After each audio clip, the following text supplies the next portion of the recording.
I think that's where Emrill stands out from other companies, and agility and adaptability and business continuity and those things make the difference between a good and a great company. So we just won an award for business continuity in the region.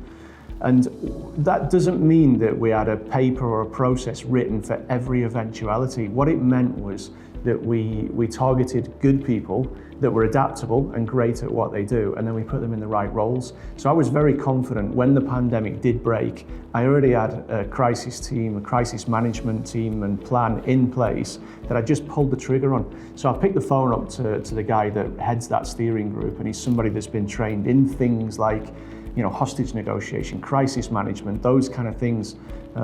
He's been at kind of GM and director level for a number of years, and I set him before the pandemic, before we even knew the pandemic was a thing. He was the head of our crisis management and business continuity steering group. So when the pandemic came along, as an example, I just picked the phone up to him and said, "Hey, listen, this is happening. It's on the horizon. Set the steering group up and let's move." And I took some of that experience from things like Cobra Command, Gold and Silver teams in things like the National Health Service and government entities, military experience.